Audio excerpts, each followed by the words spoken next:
जय श्री कृष्णा। जय श्री रामचंद्र भगवान की जय। बैसाख मास में श्री अयोध्या जी महात्म श्री राम जी की कहानी 18वां दिन हम सब मिलके सुन रहे हैं। जय श्री रामचंद्र भगवान की जय। शंकर भगवान मां पार्वती से कह रहे हैं, भरत कुंड में विधि पूर्वक स्नान करने से मनुष्य सब पापों से छूट जाता है। मनुष्यों द्वारा किया गया यहाँ का स्नान दान समस्त सत्कर्म अक्षय हो जाती हैं। यह अनेक प्रकार का अन्न वस्त्र आदि दान करना चाहिए। बड़े यत्न से ब्राह्मण दंपति को वस्त्र भूषण आदि से भूषित कर उनकी पूजा करनी चाहिए। हे ब्राह्मणे, भरत कुंड से उत्तर में नंदीग्राम स्थित है, जहाँ पर पूर्व काल में रघुवंश जी भरत जी ने 14 वर्षों तक घोर तप करते हुए निवास किया था। श्री राम का हृदय में ध्यान करते हुए निर्मल चित्त वाले जितेंद्रिय भरत जी ने उसी नंदीग्राम में रहकर सारी प्रजा एवं भूमंडल की रक्षा की थी। हजारों मनवंतरों तक काशीवास से जो फल मिलता है, वही फल केवल नंदीग्राम के दर्शन करने से मनुष्य को प्राप्त होता है। जो मनुष्य प्रयाग में जाकर माघ मास में 12 कल्पवास करता है, उसका जो फल है वही फल नंदीग्राम के दर्शन से होता है। जिसने गया श्राद्ध किया हो, गदाधर भगवान का दर्शन किया हो, उसे जो पुण्य मिलता है वही पुण्य नंदीग्राम के दर्शन से मिलता है। कुमुद, उत्पल, कहार, पुंडरिक आदि विविध जातियों के कमलों एवं भांति भांति के पुष्पों से युक्त हंस, सारस, चकोर और पक्षियों से शोभित बगीचे के वृक्षों की सुंदर छाया से शोभायमान भरजी का वहाँ पे विशाल कुंड है। भरत कुंड में किया गया स्नान महान पुण्यमय है। शरीर हर्षित, आत्मा को आनंदित और अंतकरण को निर्मल करने वाला है। पितरों के उद्देश्य से जो यहाँ स्नान था श्राद्ध करता है, उसके पितर था समस्त देवगण उससे प्रसन्न हो जाते हैं। यहाँ ब्राह्मणों को श्रवण अनादि का विधान से दान करना चाहिए। हे देवी, मनुष्य को यत्न पूर्वक श्राद्ध के साथ इनको यहाँ तर्पण आदि करना चाहिए। कुंड से पश्चिम भाग में कालिका देवी का स्थान है। उन कालिका देवी के केवल पूजन से ही सब प्रकार की कामनाएं पूरी सिद्ध हो जाती हैं। श्री कालिका देवी से पश्चिम दिशा में उत्तमोत्तम जटा कुंड नामक तीर्थ है।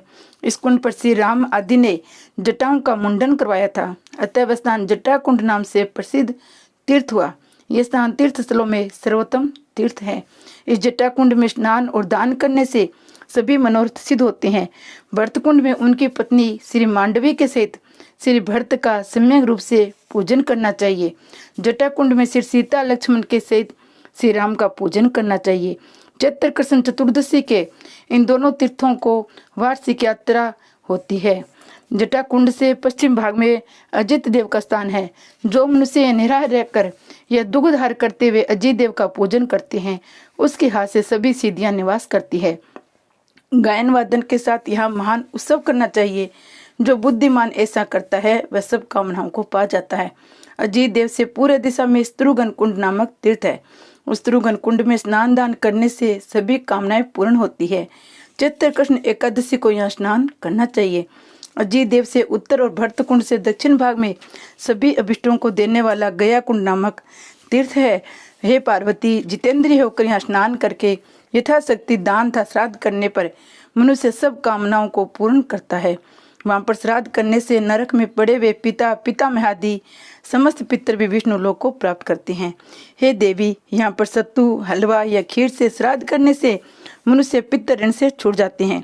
अथवा ऋषियों के बतलाए हुए पिंडक एक प्रकार की खली या गुड़ से उसी तीर्थ में किया गया श्राद्ध पिंडदान पितरों को संतोषप्रद होता है।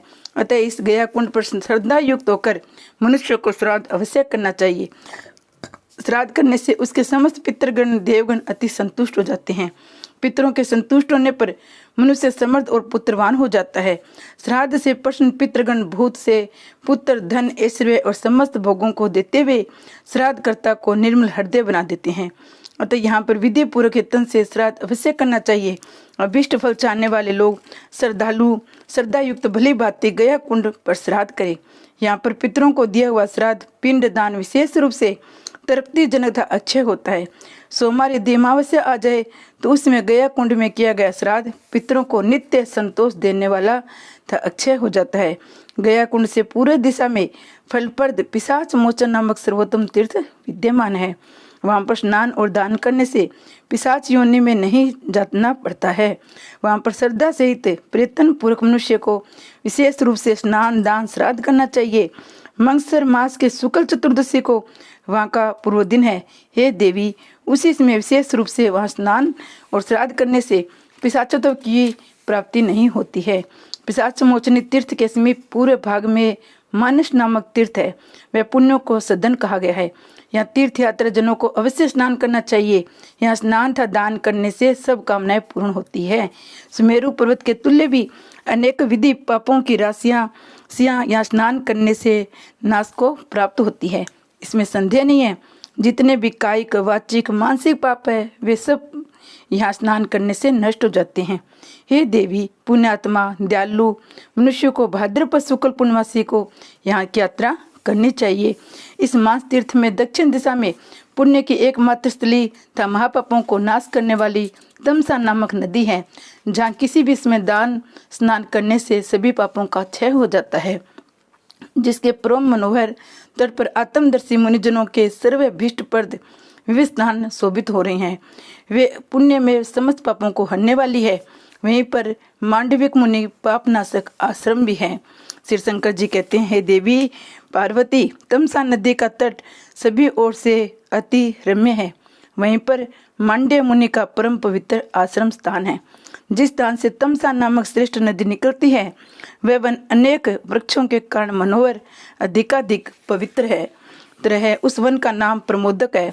वह लोक में पवित्र करने वाला उत्तम स्थल है। उसके दर्शन मात्र से मनुष्य के सब पाप नष्ट हो जाते हैं। वह मनोहर वन लता जाल से आच्छादित, फूलती हुई नानाविध वनस्पतियों से शोभायमान, कंटक किरण एवं पुष्पित केतकी वृक्षों से समन्वित, फूलों से लदी हुई पीरे गुलालतों से चारों ओर से घिरा हुआ है। मैं ऋषि मांडव्य का वह आश्रम सभी दिशाओं में सुगंधित तमाल लताओं, कनिकर्णम, बकुल, अशोक, पुनांग और पुष्पित उत्तम वृक्षों से आच्छादित तथा फूलों पर मंडराते हुए भंवरों से फूलों से समन्वित है। वह आश्रम कहीं पर खिले हुए कमलों के पराग से दूषित और मधुर कल्लव करते हुए पक्षियों से युक्त, तो कहीं सारस शादी के नाच से निमोदित, कहीं मत वाले चातकों की मधुर ध्वनि से गुंजित है। कहाँ वही तो चकवेदा नाद गूंज रहा है, कहीं हंसों का समूह विहार कर रहा है, कहीं बतकों की ध्वनि गूंज रही है, कहीं मत वाला भ्रमर वृंदा मंडरा रहा है, कहीं मत वाली भ्रमरियों से सेवित सुंदर सुगंधित पुष्प लताएं वहाँ पे हैं। वह आश्रम कहीं पर हर्ष से बड़े नानाविध पक्षियों से सेवित है, तो कहीं मत वाले कबूतरों से कल्लव से वादित है। वहीं कहीं पर अमर चंपा आदि वृक्ष शोभित हो रहे हैं, कहीं लताओं से आवर्त तिलक वृक्ष विद्यमान हैं। उस आश्रम को कहीं संगन बेत वृक्षों की राशि श्यामल बना रही है, तो कहीं नीलकंठ पक्षीगण उनकी शोभा वृद्धि कर रहे हैं। कहीं प्रश्न पक्षियों के कोलाहल से वही शोभित है, तो वही फूलों से लदी दिवर्ष शाखाओं से मंडराते मत वाले काले बोनों से भरा है। उस आश्रम में कहीं कहीं नए नए पलों के सौंदर्य से समन्वित प्रचुर शाखाओं वाले वृक्ष विद्यमान हैं। इन प्रकार की अपरिमित वन्य सुषमा से शोभित सभी दिशाओं में मनोहर मांडव्य मुनि का आश्रम है, जहाँ पर उन्होंने कठोर तप किया था, जिनके तप प्रभाव से वह स्थान परम पावन महातीर्थ रूप से प्रसिद्ध हुआ है। इससे पूर्व भाग में गौतम जी का अति पुण्यत वंदनीय आश्रम है। मांडव्य आश्रम से पूर्व दिशा में च्यवन मुनि का तथा परशुराम मुनि का आश्रम है। परशुराम मुनि से पूर्व का श्रावण का आश्रम है, जिसके दर्शन से पापों का नाश हो जाता है। तमसा नदी के दोनों तटों पर चारों ओर अनेक विधि तीर्थ तथा आश्रम वहाँ पे विद्यमान है। तमसा नाम वाली मंगलमय नदी यज्ञ के लिए स्थापित किए गए ऊंचे ऊंचे यूपों स्तंभों से शोभायमान तथा लोकोत्तर आश्चर्यों से परिपूर्ण है। इस तमसा में स्नान दान श्राद्ध सत्कर्मों के करने से सभी कामनाएं सिद्ध होती है। इसमें बिल्कुल भी संदेह नहीं है पार्वती। विशेषकर मंगसर मास के पूर्णमासी के अवसर पर प्रत्येक समय यहाँ पर किया गया स्नान मनुष्य के लिए फलप्रद है। अतः निर्मल मन वाले श्रेष्ठ मुनियों को भी यहाँ पर स्नान दान तर्पणादि सत्कृत्य प्रयत्न पूर्वक करते रहना चाहिए। अब मैं तमसा नदी के उस पार स्थित सीता कुंड के नाम से प्रसिद्ध मंगलमय तीर्थ का वर्णन करूंगा, जो श्री दुग्धेश्वर महादेव के समीप में अवस्थित है। भाद्रपद शुक्ल चतुर्दशी को यहाँ की यात्रा शुभ प्रद मानी जाती है। महात्म्य मुझसे वर्णन कीजिए। पार्वती जी ने कहा, हे प्रभु, श्री राम कुंड था श्री सीता कुंड का महात्म्य मुझसे वर्णन कीजिए। हे दीनानाथ, हे दया निदान, हे नाथ, मुझ पर कृपा करके दोनों कुंडों का फल अवश्य मुझसे कहिए। श्री शंकर जी कहते, हे प्रिय, तुम धन्य हो, कर्त करते हो, मेरी अत्यंत प्रियतमा हो। हे महादेवी, तुम्हारे प्रेम के कारण मैं श्री राम कुंड श्री सीता कुंड का महात्म्य संक्षेप में वर्णन करता हूँ। इन दोनों कुंडों में किया गया जो स्नान है उसके फल का अनंत नहीं है। इनकी महिमा कोई भी पुरुष सैकड़ों वर्षों में भी वर्णन नहीं पा सकता। सब प्रकार से इन दोनों कुंडों में निरंतर स्नान करना चाहिए। वाहन, श्रवण, ग्राम, क्षेत्र आदि से दान से जो फल मिलता है वही फल केवल यहाँ स्नान से उपलब्ध होता है। इस विषय में एक पुराना इतिहास कहा जाता है। शास्त्र ज्ञान संपन्न ब्रह्मदत्त नामक एक महाबुद्धिशाली ब्राह्मण साग, फल, मूंद आदि का आहार करते हुए इस भूमि तल पर विचरने लगे।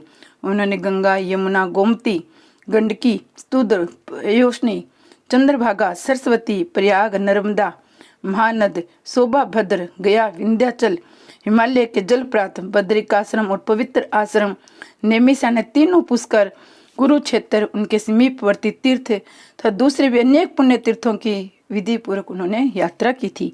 वे परम तेजस्वी धैर्यशाली ब्रह्मदत्त एकाग्रचित्त से ऐसे अन्य अनेक तीर्थों की यात्रा करते हुए किसी प्रकार रामकुंड तथा सीता कुंड के समीप आए। उनकी आत्मा रामकुंड आने पर जैसे प्रश्न निर्मल हुई वैसे दूसरे किसी तीर्थ में नहीं हुई। ब्रह्मदत्त ने रामकुंड और सीता कुंड में स्नान किया।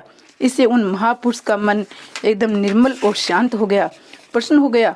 तदुपरांत वे योग का आश्रय लेकर परमात्मा में मनोनिवेश करके प्राणायाम द्वारा अपने शरीर को छोड़कर अप्सराओं से सेवित विशाल विमान पर बैठकर स्वर्ग को चले गए।